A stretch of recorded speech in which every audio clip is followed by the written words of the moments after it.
pasado en Europa. Ha pasado también las peores pestes, por ejemplo, la peste bubónica, ya por el año 1600 y algo. De acuerdo, es una enfermedad que transmiten los ratones y en Europa, por alguna razón, la pobreza era diferente a la de nosotros. Si bien es cierto, la de nosotros es extrema, pero los gobiernos como que siempre han estado un poquito preocupados, al menos por protegerlos de enfermedades así como que tienen que ver con la suciedad y cosas así, ¿no?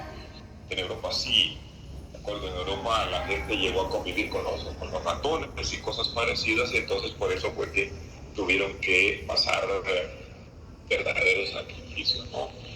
Luego, pues, de tanta lucha, los europeos en este momento tienen un auténtico paraíso. O sea, los países europeos son todos son súper desarrollados, con un nivel de vida extraordinario, ¿de acuerdo? Y comprometido, ¿no? Por eso nace la Unión Europea, precisamente para proteger todo ese sistema de vida tan espectacular, tan justo que tienen, y que en este momento pues, lo ven amenazado, ¿no? Es decir, esa guerra entre Ucrania y Rusia está poniendo al mundo de cabeza, y no nos queda más que confiar precisamente en la organización que nació en 1945 para eso, para evitar guerras mundiales, ¿de acuerdo? Sin embargo, en esta ocasión hay un poco de preocupación por el hecho de que uno de los contendientes es nada menos que un miembro del Consejo de Seguridad, y es de los permanentes, ¿no? Precisamente de los que se unió para vencer al famoso eje de la muerte, ¿no? Entonces, como ya tienen en su computadora la presentación, vamos a hablar de la Organización de las Naciones Unidas, ¿de acuerdo?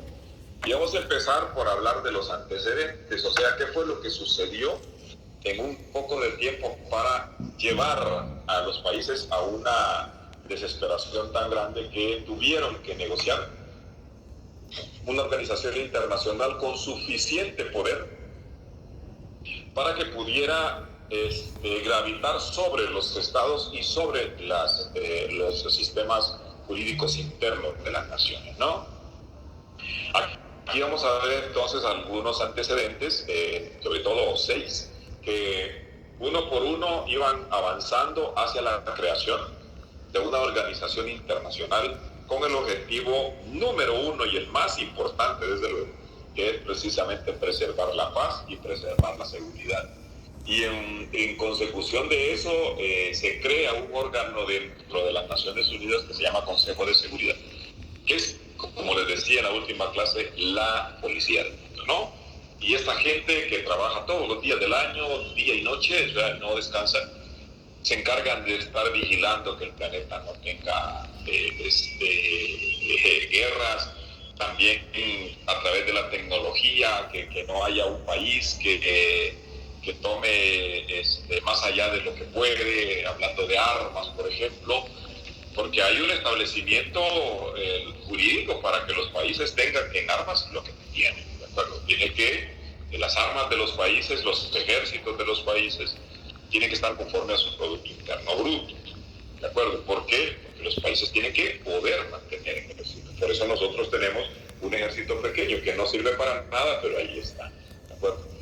Los países centroamericanos tienen ejércitos nada más por adorno, porque la verdad es que dudo mucho yo, y mucha gente lo duda, y los presidentes y todo el mundo lo duda, que en Centroamérica podamos sostener una guerra siquiera de 10 minutos, ¿no? Entonces vamos a empezar por los antecedentes. El primero es, cuando hablo de antecedentes, es lo que se sucedió antes de la ONU, ¿sí? Declaración de los aliados del 14 de agosto de 1941 en Londres. A esto se le llamó la Carta del Atlántico. Fíjense que está en 1941, la guerra tiene más o menos un año de haber empezado, por ahí, 39, 40, ¿no? Ya la preocupación por una guerra, pues ya pasó límites, porque todavía Estados Unidos no ha ingresado en esa guerra. Recuerden ustedes, si han leído la historia, que Estados Unidos ingresa a esa guerra por una traición que cometen los japoneses, ¿no? Que estaban negociando con Estados Unidos la paz, y por el otro lado estaban planificando un desastre que fue cuando les destruyeron la bahía de Pearl Harbor, en donde estaba estacionada la flota del Pacífico, que se la destruyeron por completo. Entonces los estadounidenses decidieron ingresar a la guerra por eso, ¿no? Pero inicialmente los estadounidenses no querían participar. La Carta del Atlántico entonces es del 14 de agosto del 41.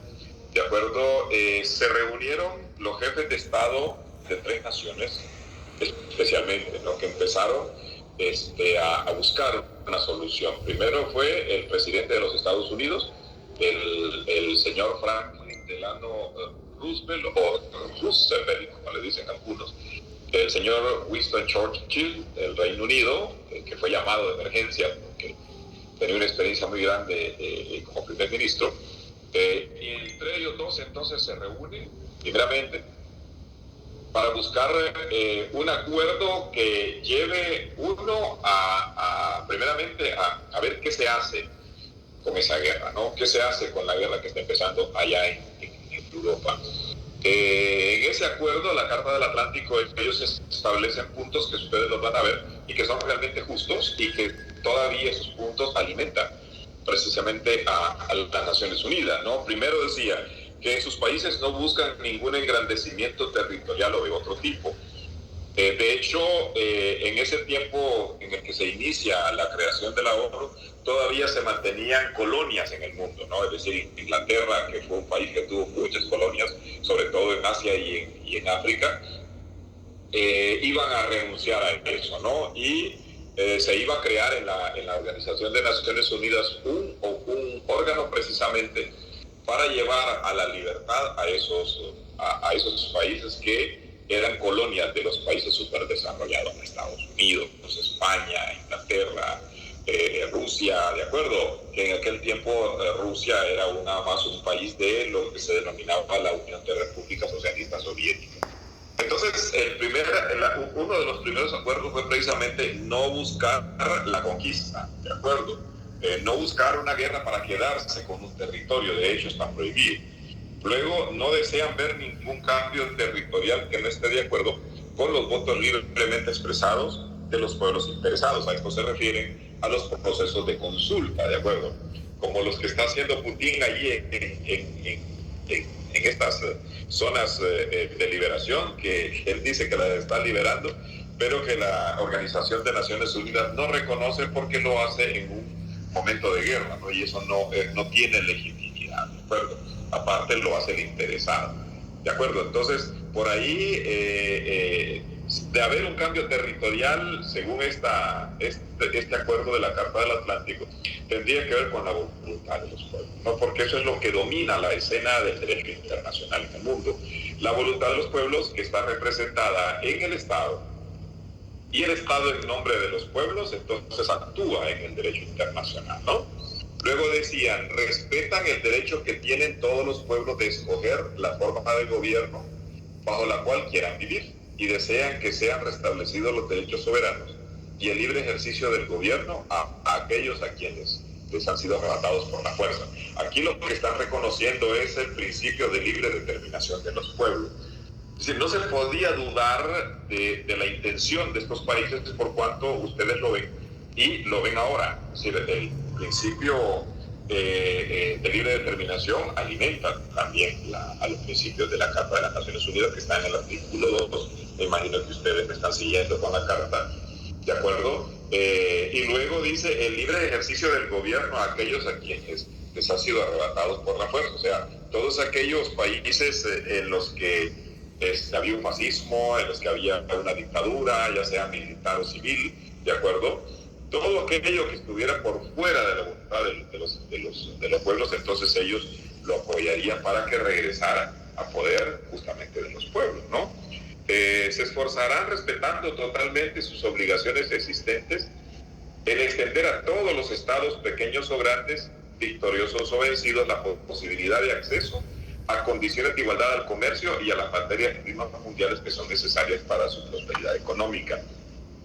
Cuando acuerdan esto, más adelante entonces, cuando ya la guerra termina, entonces nacerían a través de los acuerdos de Bretton Woods, de acuerdo, el Fondo Monetario Internacional y el Banco Mundial, que nacen con un primer objeto en aquel tiempo de ¿qué? De colaborar con la reconstrucción de los países destruidos por la guerra, que eran básicamente los europeos, ¿no? Y, por supuesto, Japón. ¿De acuerdo? Se cumplió. Todo lo que decía la Carta del Atlántico se cumplió por completo, ¿no? Luego desean realizar, dice, entre todas las naciones la colaboración más completa en el dominio de la economía con el fin de asegurar a todos las mejoras de las condiciones de trabajo, el progreso económico y la protección social. Eso también se está cumpliendo. De hecho, en la Carta de en las Naciones Unidas se creó un órgano que se llama el Consejo Económico y Social, que tiene por objeto precisamente desarrollar todos aquellos proyectos que tienen que ver con la cooperación, aparte de que el derecho internacional justamente tiene como fundamento la cooperación, ¿de acuerdo? Por eso ahora es muy difícil que un Estado quiebre, ¿no? Porque siempre va a recibir el apoyo de los demás Estados a través del derecho internacional.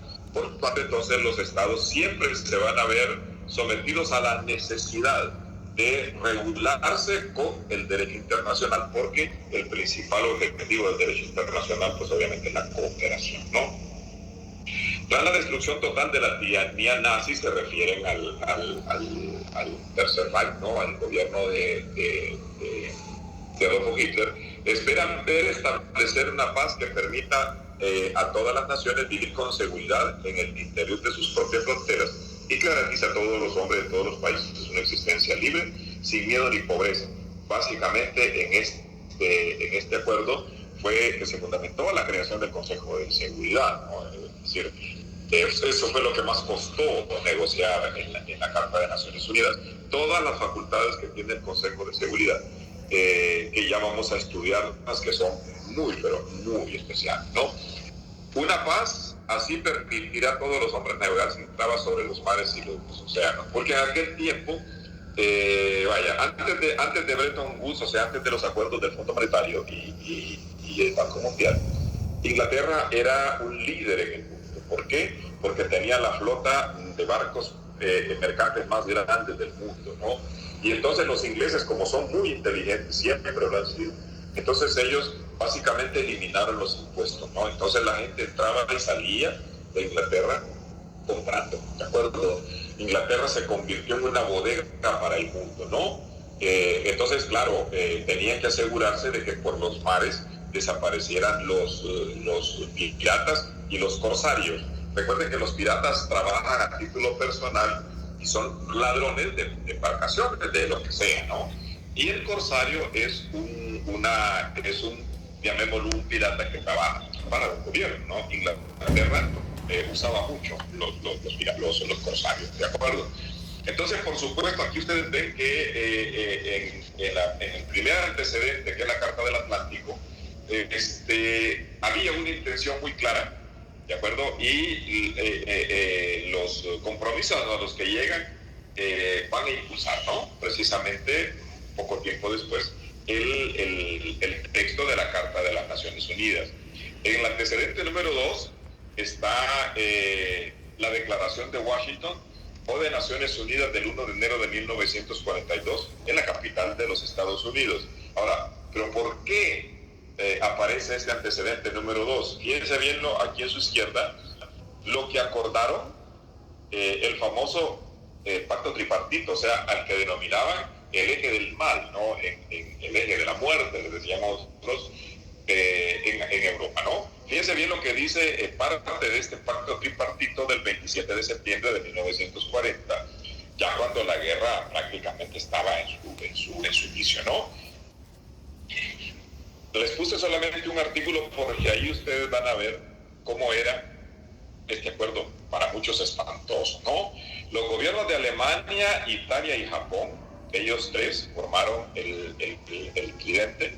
Recuerden ustedes que Adolfo Hitler fue el principal estudiante, entre comillas, de Benito Mussolini. Benito Mussolini era el primer ministro de Italia. En ese tiempo Italia tenía rey, Japón tenía emperador, ¿de acuerdo? Alemania tenía un gobierno, ¿no? Una democracia, entre comillas, también, porque el caso de Hitler es bien particular. Lo vamos a ir estudiando en el camino lo poco que podamos estudiar porque no tenemos mucho tiempo, ¿de acuerdo? Entonces, el primer ministro de Italia, que era Benito Mussolini, creó lo que conocemos como el fascismo, ¿de acuerdo? El fascismo que es de ultraderecha y además de eso se vuelve un sistema